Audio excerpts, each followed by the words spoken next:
শুধু ঢাকা নয়, চিটাগং স্টক এক্সচেঞ্জকেও আমরা ইনশাল্লাহ শক্তিশালী স্টক এক্সচেঞ্জে রূপান্তর করতে পারবো। মাননীয় প্রধানমন্ত্রী।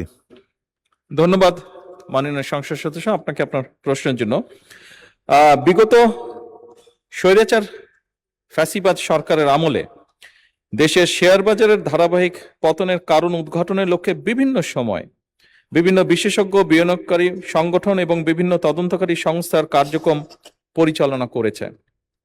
পরিচালিত কার্যক্রমে শেয়ার বাজারের ধারাবাহিক পতনের পিছনে কতগুলো কারণ আমরা পেয়েছি, কারণ সক্রিয় ছিল। কারণগুলি নিম্নরূপ, যেমন বাজার কারসাজি এবং কৃত্রিমভাবে শেয়ারের দাম বাড়ানো কমানো। এরপরে কিছু কোম্পানির আইপিও ও বন্ড ইস্যুতে বিভিন্ন রকম অনিয়ম। এরপর নিয়ন্ত্রক সংস্থা দীর্ঘমেয়াদী দুর্বল তদারকি এবং সময় মতন ব্যবস্থা গ্রহণ না করা। এরপরে কর্পোরেট সুশাসনের ঘাটতি এবং আর্থিক তথ্যের স্বচ্ছতার অভাব।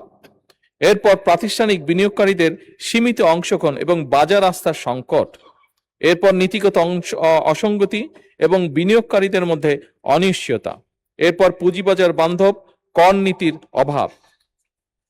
মাননীয় স্পিকার, ধারাবাহিকভাবে শেয়ার মার্কেটের পতন ঘটিয়ে হাজার হাজার বিনিয়োগকারীদের নিঃস্ব করার জন্য যারা দায়ী তাদের চিহ্নিত করা সহ তাদের বিরুদ্ধে আইনানুগ ব্যবস্থা গ্রহণে বর্তমান সরকার পরিকল্পনা গ্রহণ করেছে। ইতিমধ্যে শেয়ার মার্কেটের কেলেঙ্কারি অভিযোগ দুদক কর্তৃক অনুসন্ধান কার্যক্রম পরিচালনা করা হয়েছে, যার প্রেক্ষিতে কতিপয় ব্যক্তিকে চিহ্নিত করে মালামাল সহ তাদের বিরুদ্ধে আইনানুগ ব্যবস্থা গ্রহণ করা হয়েছে। মামলা সহ তাদের বিরুদ্ধে আইনানুগ ব্যবস্থা গ্রহণ করা হয়েছে। এছাড়া শেয়ার মার্কেট কেলেঙ্কারির সাথে আরো অন্যান্য যে সকল ব্যক্তি প্রতিষ্ঠান জড়িত কিনা তা উদ্ঘাটনের কার্যক্রম চলমান রয়েছে। মাননীয় স্পিকার, ইতিমধ্যে শেয়ার মার্কেট কারসাজি, অনিয়ম ও দুর্নীতিগ্রস্ত ব্যক্তি এবং প্রতিষ্ঠানের বিরুদ্ধে Bangladesh securities and exchange commission কর্তৃক শাস্তিমূলক ব্যবস্থা হিসাবে 1497 কোটি টাকা অর্থদণ্ড আরোপ করা হয়েছে।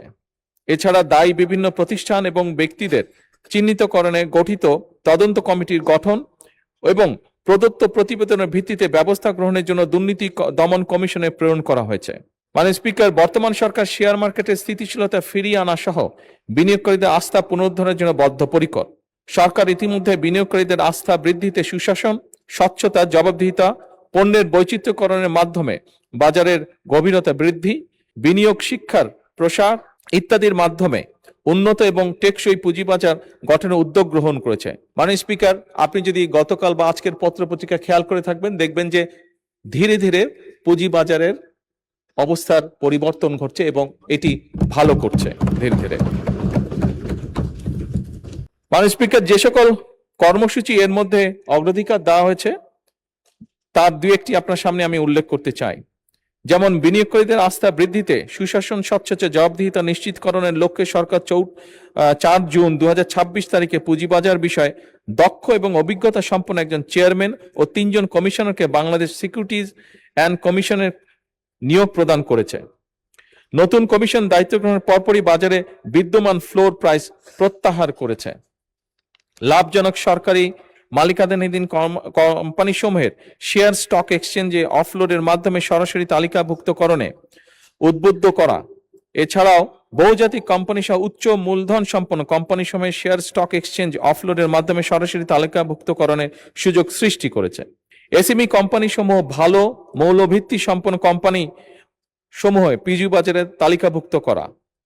পুঁজিবাজার কারসাজি বন্ধে অনিয়ম সংক্রান্ত তথ্য প্রকাশ এবং প্রদানকারীর প্রয়োজনীয় সুরক্ষা ও উৎসাহ প্রদানের ব্যবস্থা গ্রহণ করা। মাননীয় স্পিকার, আরো অনেকগুলো ব্যবস্থা সরকার গ্রহণ করেছে, কিন্তু যেহেতু সংসদের সময় অত্যন্ত মূল্যবান, বাকি যেগুলো ব্যবস্থা গ্রহণ করেছে সেগুলোকে আমি পঠিত বলিয়া গণ্য করার জন্য অনুরোধ করছি। সরকারের অনেকগুলো কোম্পানিকে আনা হয়নি, সরকারি কোম্পানি, এগুলো আমরা অ্যাসেস করে দেখব। যদি মনে হয় যে যাদেরকে আমরা দায়িত্ব দেব, যদি তাদের সুপারিশ থাকে যে এইগুলোকে পুঁজিবাজারে এনলিস্ট করলে আমরা ভালো ফলাফল পাবো, অবশ্যই আমরা সেই পদক্ষেপ গ্রহণ করব। মাননীয় স্পিকার, ধন্যবাদ। এই সরকারের অন্যতম একটি মূল লক্ষ্যই হচ্ছে সমাজের বা দেশের বিভিন্ন জায়গায় বিভিন্ন ক্ষেত্রে যেখানে যেখানে বৈষম্য আছে যার জন্য মানুষ বিভিন্নভাবে ডিপ্রাইভ হচ্ছে, সেই বৈষম্যকে দূর করা এবং